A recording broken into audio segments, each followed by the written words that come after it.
Hello, everyone, and welcome to today's webinar titled Panel Presentation, Authenticated and Reproducible Cell Line Omics Data. This webinar is part of the 6th annual event in the Drug Discovery and Development Virtual Event Series, and I'm Susie Valdez of LabRoots, and I will be your moderator for today's event. Today's educational web seminar is presented by LabRoots and sponsored by QIAGEN. For more information about QIAGEN, go to QIAGEN.com. Now let's get started. Before we begin, I want to remind everyone that this event is interactive, and we encourage you first to participate by communicating with other attendees using our new live chat feature during this presentation. You can find that live chat located on the left of your screen. You can also participate by submitting as many questions as you'd like during this presentation. To do so, simply type them into the Ask a Question box and click Send.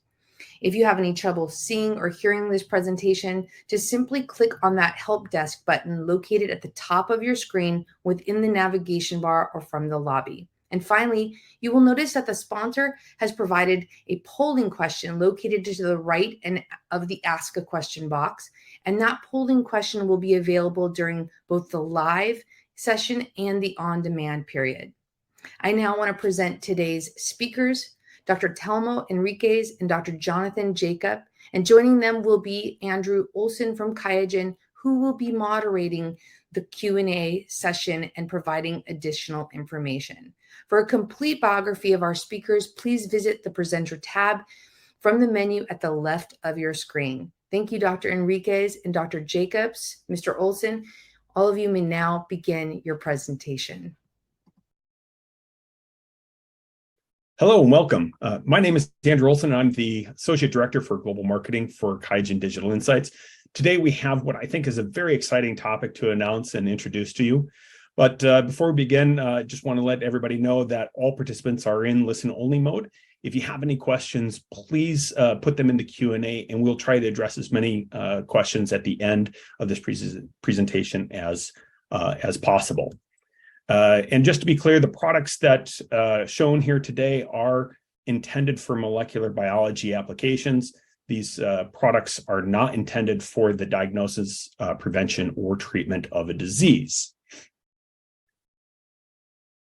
So before we get into our topic, I just wanted to give a brief introduction about QIAGEN Digital Insights. QIAGEN Digital Insights is the software and knowledge content arm of QIAGEN. QDI, as we like to call it, is the leading provider of these types of software and data to the industry. With over 90,000 active users and over 35,000 publications citing our products and over 3 million patient tests profiled with our software, QIAGEN is the undisputed leader in this field.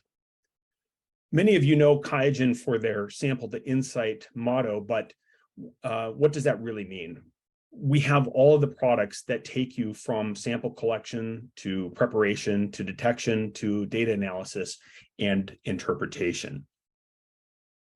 And when it comes to data and software, QIAGEN Digital Insights has the depth, the breadth, the timeliness, context, and quality to help you make the best decisions from your data. Our bench to bedside portfolio covers everything from basic research and discovery to public health to translational research and clinical development. No other company has this broad portfolio to help you with any of your omics related questions. And today we are expanding this portfolio to include cell line omics data. It is with great pleasure that I introduce our speakers today, Dr. Telmo Henriques from QIAGEN and Dr. Jonathan Jacobs from ATCC. Dr. Henriques is a scientist with QIAGEN Digital Insights with experience in molecular biology, next-generation sequencing techniques, and computational bioinformatics approaches. Dr. Jacobs leads ATCC's Sequencing and Bioinformatics Center and the development of the ATCC Genome Portal. He has over 20 years of experience in molecular genetics, bioinformatics, and microbial genomics. Gentlemen, are you with us? Great. Jonathan, why don't you take us into the next section here? I'd be happy to. Thank you for the very nice introduction. So my name is Jonathan Jacobs, Senior Director of Bioinformatics at ATCC, and what I'd like to do today is describe to you this new partnership that ATCC, or the American Type Culture Collection, has recently formed with QIAGEN Digital Insights, really focused on establishing a high quality authenticated reference data resource representing RNA-seq data sets, whole transcriptome sequencing data sets from our enormous collection of cell lines and primary tissue. So if you're not familiar with ATCC, we're nearly a 100-year-old organization, founded in 1925. We're the world's largest biorepository, and we have an enormous range of biological materials in our collection, ranging from human cell lines and primary tissue to viruses, bacteria, fungi, algae. Everything that we do at ATCC is heavily focused on maintaining the highest level of quality and scientific reproducibility in our materials, so that our customers, know what they're getting and can have the highest level of expectations of reproducibility in those materials when they bring those materials into their own research pipelines. Some of the common challenges that we're trying to solve and address through this partnership with QIAGEN is kind of captured here on this slide. It's often that in my own engagement with researchers, especially in the biopharma space, when I talk to them about the challenges that they're facing, that they highlight the challenges they face around finding the right cell lines to use for their research. They also frequently will discover, sometimes often too late, or rather late in their pipeline, that the cell lines they're using are not actually the right models to be for the particular disease that they're studying. And then the last issue here is around scientific reproducibility, which is broadly being recognized as a real challenge in the scientific community. And what I mean about that is, for example, when you're reading an exciting paper in a top-tier journal, and you want to reproduce some of the results that were obtained by that outside lab that was presented in that paper, and you bring materials into your lab and kind of reinitiate your own project, sometimes you can end up with different results. And a lot of times that's has to do with the underlying issues of the provenance in the data, the authenticity and the traceability of the cell lines back to their original source materials, which then leads to the sort of domino effect that reduces the ability for researchers to reproduce the results they've seen in other labs. And so what we're trying to do with our partnership here is establish the highest level of quality and authenticity in omics data related to the large collection of cell lines that we have in our own collection, so that researchers can plan and have some level of certainty in the ability for them to reproduce, and results seen in other labs is also reproduce results they've seen in their own lab from a discovery perspective is also highly critical. So as we kind of move up this value chain in the types of data that are out there in the genomics and life sciences industry, many of us are familiar with uncontrolled public data that's deposited into public resources and repositories, like at the NIH around SRA and GEO, for example. The data that's deposited in these public resources is often put there because of requirements around granting agencies, publication requirements from different journals, etc. But many of us have experienced issues around missing or non-standard metadata assigned or attributed to those data sets. The data sometimes is of unknown quality. Again, the reproducibility is an issue. And so this ends up ultimately creating a certain amount of risk if you end up using this uncontrolled public data directly in your own research program without curating it yourself, which is intensive and time consuming. So the community, broadly speaking, has answered this challenge by creating a variety of different, more focused data resources. Some of them are gated entry, like dbGaP, for example. Others are highly curated data sets that have subject matter experts that are looking at the data that's within them and trying to normalize and harmonize the data across the data sets within these focused resources. And this does reduce the risk to some degree, but it is often of limited scope or focused on a very specific area of research. And it may not always be the right fit for your own research program. And then we kind of continuing along that journey, we have come to a place where organizations like QIAGEN have commercially curated databases like what we find in the OmicSoft platform. These are expertly curated data sets where the metadata across experiments is standardized. We have a very high level of reproducibility of these results that we observe in these data sets. The data is findable, it's accessible, it's interoperable with our own research pipelines, and this enables this reproducibility. So this is a sort of a fair data principles, a fair data model.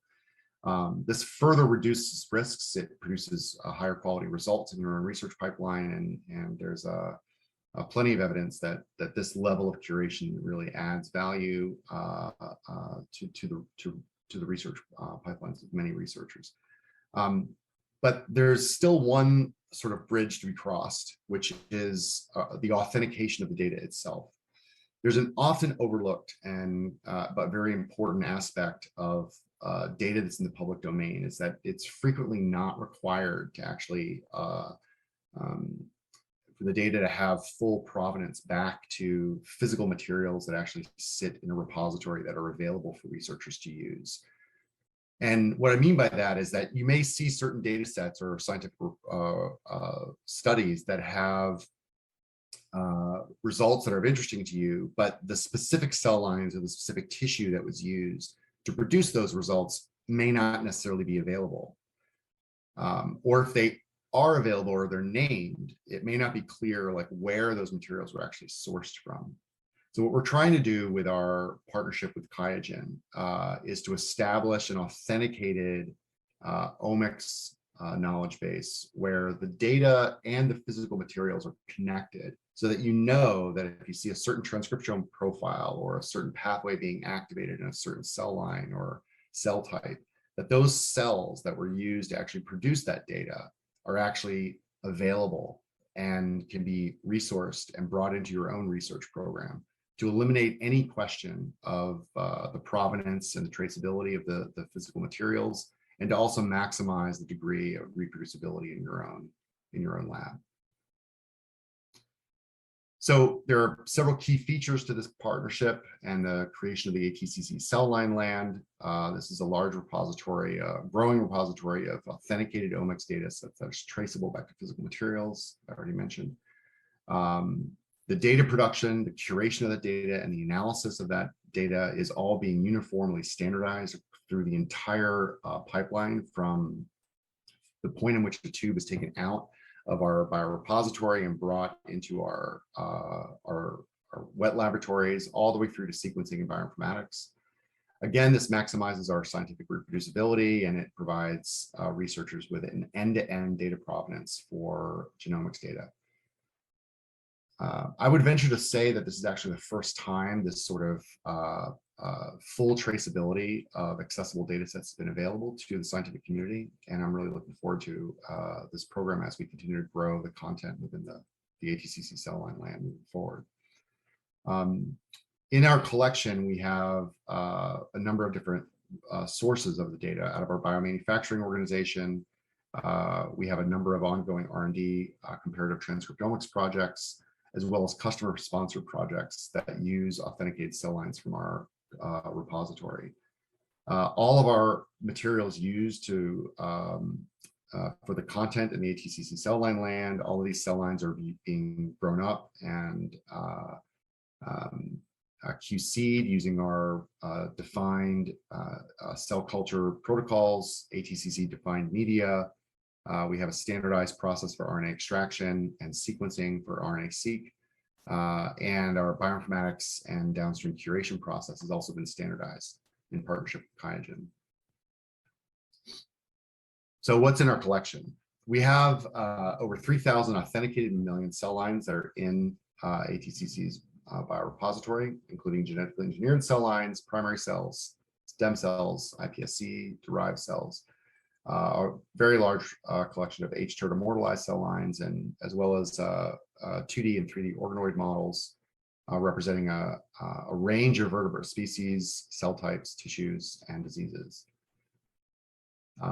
As you can see here, we have over 1,700 cell lines that are specifically just for human, as well as over 1,400 cell lines for mouse, and a range of additional cell lines from other mammalian vertebrates.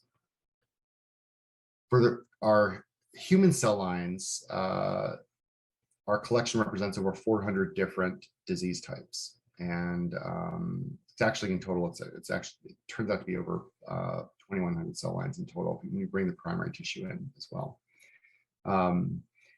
And for a wide range of these cell lines, we have additional metadata, which is often critical for research to make decisions about what materials are appropriate for their research pipeline, including karyotyping information, age, sex, race, passage number, the natural history of the cell lines, etc. We have a fairly wide range of data sets that we're also including in the cell line, in the ATCC Cell Line Land, that is around cell surface marker, expression, etc. So to complement the RNA-seq data that we're producing de novo as part of this partnership, we're also bringing with that a diverse and curated collection of metadata assigned to those cell lines to help enable end users in their analyses. This gives you kind of a broad, high-level idea of the range of tissues represented in our collection. And here you can see some of the initial QC metrics of our upstream RNA extraction and sequencing libraries as well. And I'm showing this slide here really just to kind of give you an idea of the quality standards that we're applying throughout this entire partnership. So we have a high cutoff for acceptance for our RIN scores for the actual integrity of the RNA that we're using as going into library preps. And the typical library, RNA-seq library produced from each of our replicates has about 27 million reads. So it's not super high deep sequencing, but it's certainly well and above what you typically see in published literature. This provides very good statistical power for detecting more rare transcripts. And I also want to note here that for each cell line that we're including in the land, we're producing a minimum of 5 biological replicates. So these are not just one-offs, right? We're doing multiple biological replicates and going through and resequencing them multiple times. All of this work is being done under ISO compliance as well, and using a standardized RNA extraction and next-gen sequencing library prep approach. And again, we're using ATCC validated cell culture protocols for the entire program. This further enables comparability across data sets. And for researchers that want to compare their own data, perhaps they have ATCC cell lines already that they're using in their research pipeline, and want to compare their results to what we've obtained. It would give you a really good benchmark to have some idea about how does your data compare to data that we're producing in this program, or potentially are there new cell lines or cell types that you might want to bring into your research pipeline that have certain biomarkers that you would be interested in, et cetera. The standardization of these methodologies across samples is going to enable that kind of discovery process quite a bit. So this is a snapshot of the initial 250 data sets that we provided. I think we're now well over 500 in the ATCC Cell Line Land now. This is a snapshot of the initial disease models represented in the first release. Again, we're on the second release. Perhaps Telmo might have an update on that next. And this gives you an idea of where we're going. So we actually just completed a survey of 63 cell lines from the human kidney.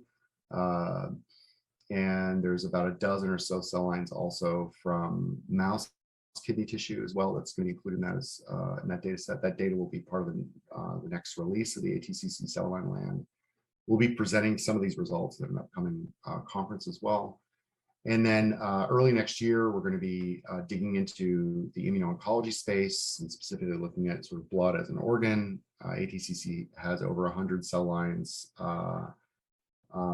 related to blood, and we're kind of prioritizing the T cell, B cells in our collection for analysis next. And as you look out down the road in 2023, we're going to be digging into lung, spleen, lymph nodes, etc. But this roadmap is open to revision. Really am interested actually in getting feedback from end users and researchers in the community about what types of data they would like to, what types of cell lines they would like to see this standardized data produced for.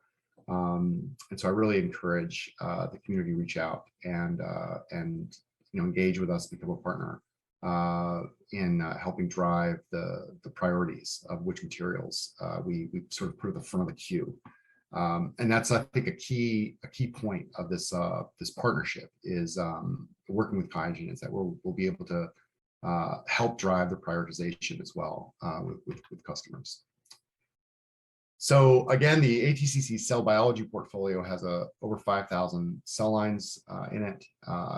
And one of the ways I like to think about this partnership is we're creating an opportunity for researchers to sort of be able to virtually reach into our large collection and have highly controlled and standardized reference data produced that they can then directly incorporate into their own research and discovery pipelines without necessarily having to do all the work of testing out and trying out different cell lines one at a time before they find the right materials to use for their research. And with that, Telmo, if you want to go ahead and do a bit more of a deep dive into the omics platform and what the ATCC Cell Line Land data looks like, that'd be great. Thank you. Definitely. Thank you, Jonathan and Andrew, for including me in this webinar today. I'll just like to give you a better insight and give you some of the information that we already have available in the ATCC Cell Line Land. So with a sample TrinSite goal in mind, we'll provide high quality omic data from cell lines and primary source samples that ATCC is using because they're cultured under ISO conditions, standard RNA DNA extraction protocols, and we can provide the benchmarked sequencing protocols as well. So only samples that pass all these rigorous quality control steps, some of them have been mentioned by Jonathan, at the sample processing and the sequencing steps will be added to the lens. So getting the source material from ATCC means that the cells were properly maintained, have not been misidentified, are not contaminated, and can be traced to the specific lots. Getting the data from us, QIAGEN, means that the data goes through meticulous quality control and is directly comparable with other cell lines or primary tissues data available in other lands offered by QIAGEN as well. So now we offer data for several human and mouse cell lines from immortalized cells, for example, but also primary cells or tissues. And a key feature is also that each cell line has, on average, 3 to 5 replicates. And as Jonathan mentions, up to customer feedback as well, these are dynamic lands, and the goal is to add between 250 and 300 samples every quarter.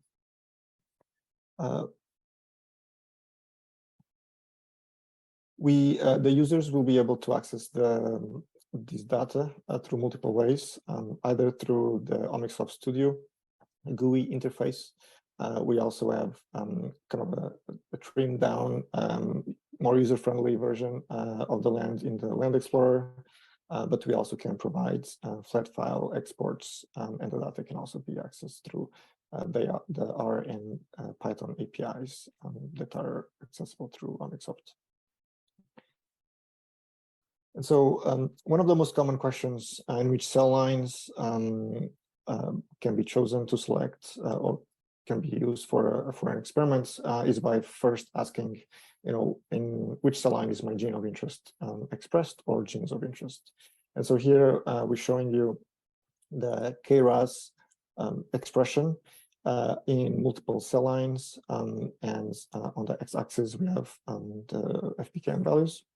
And so the user can easily identify which cell lines the KRAS gene expression is more prominent versus the cell lines where the gene is either not expressed or low expressed. Another question that a user can be looking at is looking for a hallmark gene that can easily identify a specific cell type. In this example, we have the expression of the CD3E gene, and this is a hallmark gene for T cells. And it is clearly seen that this gene is expressed in a number of T cell lines versus all the other cell lines that are displayed here in this plot. And many times research is not based on only one gene, so we can also look at gene signatures. And this is clearly important when a user wants to leverage molecular profiles to interpret some patterns. For example, this can be important when looking for a gene set that is expressed in one disease versus the other, in one disease versus the normal control samples, in response versus no response, treatment versus control, etc. And so much of the research many times starts with choosing the specific cell lines. And in this example, we looked at 5 different genes, and we can clearly see that 2 of these genes are highly expressed in a group of cell lines, here highlighted in the red box, versus 3 of the genes that are poorly expressed in these cell lines. So, for example, this can be used for your research to compare. But research is not always about the gene expression. We can also look at mutation data. And so this is mutation from the RNA-seq experiments. And we can provide this type of information as well. So in this example, we are displaying 2 Jurkat cell lines, and we looked at the mutation on 5 different genes. And here we can validate that all of the critical mutations available in publications, they can all be validated at 100% for these genes. And so this is, for example, critical to know when you're developing a specific drug, a drug that targets specific variants. On top of that, we can also look at specific coding mutations that may be present in different cell lines. Here we looked at the TP53 gene, and we can clearly select for cell lines that have a deletion in green versus cell lines that have substitution here displayed in purple. Or we can deep dive a bit more, and we can look at a specific mutation in an exon. And here we looked for the ARAG gene. And this we can pinpoint a specific mutation on all these different cell lines that you can use for your further research. And with this, I will pass to Andrew. Great. Thank you, gentlemen, both for that really interesting presentation there. We will get into the Q&A. If you have questions, please feel free to put them in the Q&A box. We'll address as many as we can here. But before we dive into the Q&A, I'd like to just quickly pose a poll to the audience. Based on what you've seen here so far today, is this something that you can see yourself using in your lab or in your company? If you could just respond either yes or no to that poll, that'd be great. And then for those people that respond yes, then we'll have one of our representatives reach out to you in the coming days and weeks to follow up with you. So let's get into the questions here. The first one that I have here is, where can I find out more information about this product? I'll take that one. In the resources tab here in your window, there's a link to the product page for the ATCC Cell Line Land webpage, and then also a recent blog post where you can learn a little bit more information about the product. Okay, next question. This is interesting. What is the overlap between these data and CCLE, and why would I want to use this over CCLE? Well, I can take that one, Andrew. So I should mention that ATCC Land will cover CCLE. The goal here is to cover the commonly used cell lines as well as the remaining ATCC selection that is in the roadmap, like Jonathan mentioned. And these also include some cell lines that have never been sequenced before. So we want to provide omic data from cell lines that were cultured under ISO conditions, where standard RNA, DNA extraction protocols have been used, as well as the sequencing protocols. And for us, it's really important that getting the source material from ATCC means that the cells were properly maintained, have not been misidentified, are not contaminated, and can be traced to a specific lots. And since the experiments in CCLE were not done under ISO conditions, the samples in CCLE and other repositories may have contamination that could clearly alter the results. For example, common is that ATCC checks for multiple pathogens like mycoplasma as well. Gotcha. And if I'm not mistaken, CCLE is obviously it's cancer focused, right? Whereas I think the cell lines that we have here in this land are beyond just cancer. And I think, if I'm not mistaken, CCLE is also very human centric. Is that correct? That is true, yes. Yeah, so it's in our roadmap to include mouse samples, which we already have. And obviously, based on customer feedback, we can include other species. Great. Okay, next question. Is it possible to request specific cell lines to be profiled? If so, what's the turnaround time for that? And I think, Jonathan, you had kind of covered this previously, but maybe you can give a little more insight there. Yeah, absolutely. It's important to understand that what distinguishes this partnership and the ATCC Cell Line Land from the existing omics lands is that this data is being produced sort of in real time.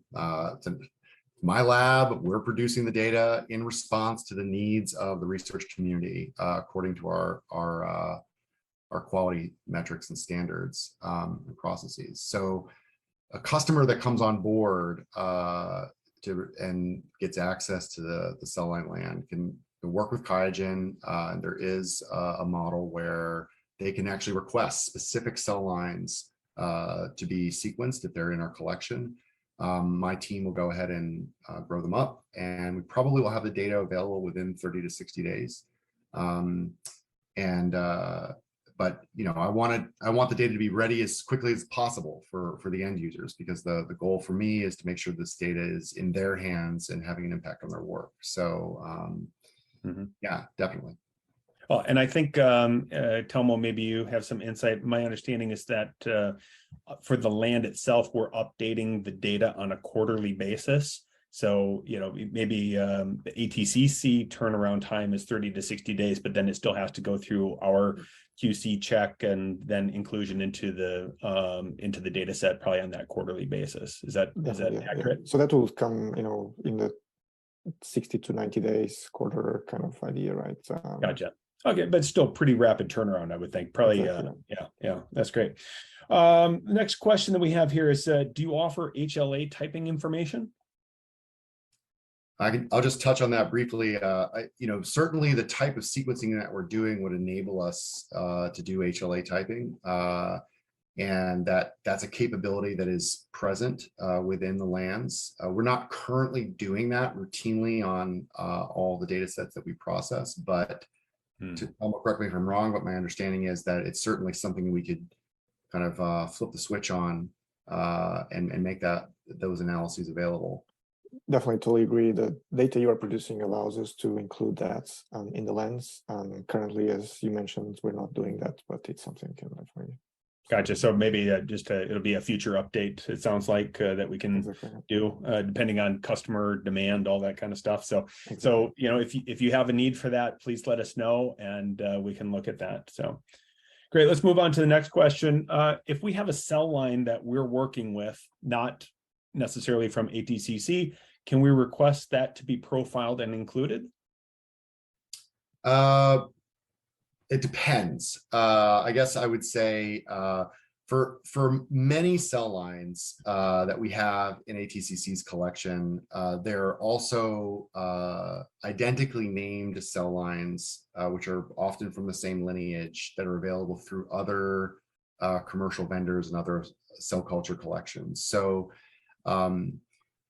if there's a particular cell line that you're interested in, but maybe you don't know or have the ATCC number that's assigned to that cell line, it's still worth an inquiry with us, because it may be that we actually have that cell line in our collection and it's in the collection under a different identifier. If ultimately it turns out that the cell lines that you're interested in are not something that we have, then unfortunately, no. Through this partnership, this is exclusively for materials that are in our collection today. But it's just important also to recognize that there's oftentimes some naming confusion about what something is called. So it always helps to ask, because then when we can look and see, oh, we actually have that cell line, it's just called something else in our collection. Got it. Okay, great. So another question came up. Will whole exome and or whole genome data be included in the land?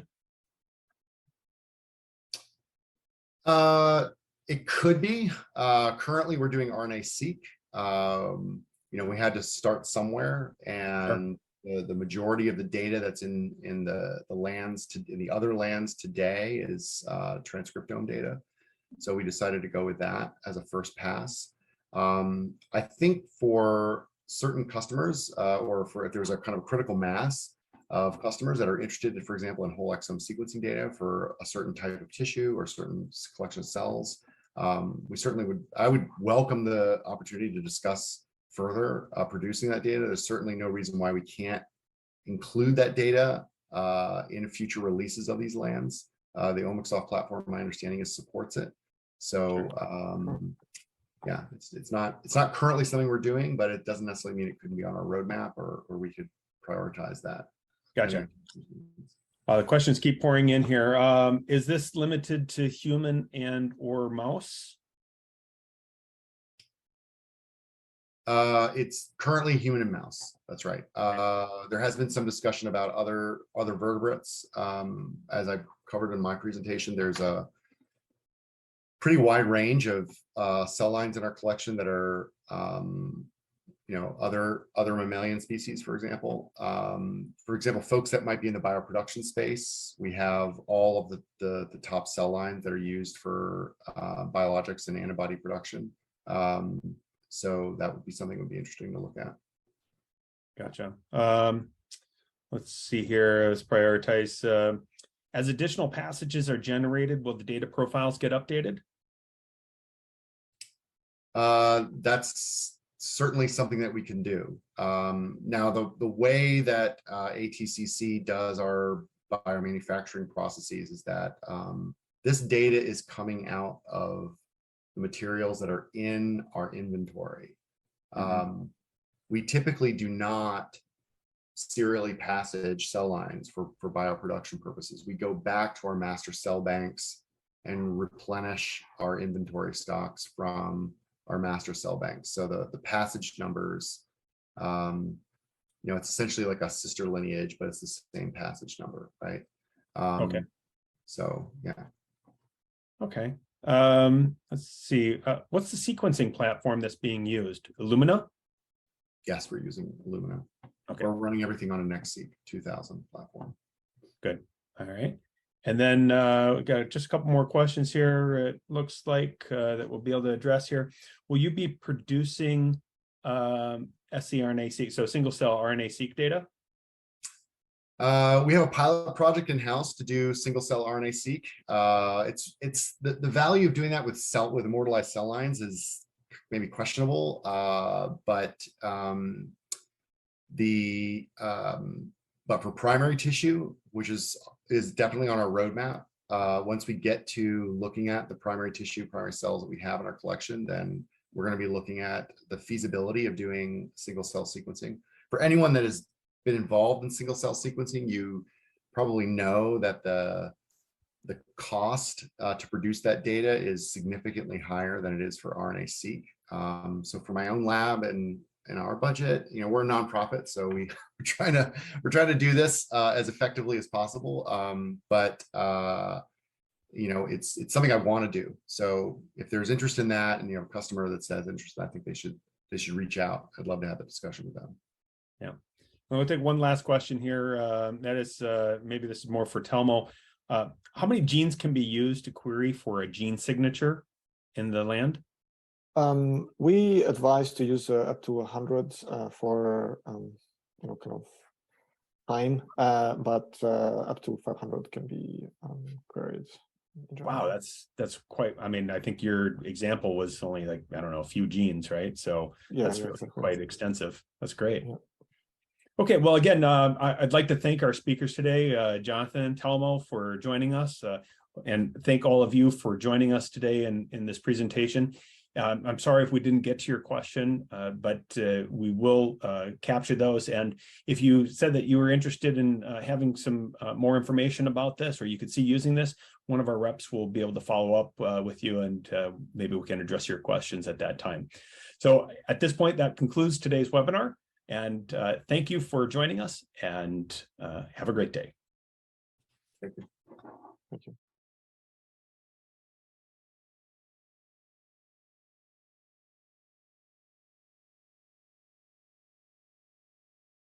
And I too want to thank you, Dr. Henriques and Dr. Jacobs, for your time today and for your important research. And before we go, I want to thank our audience for joining us today as well.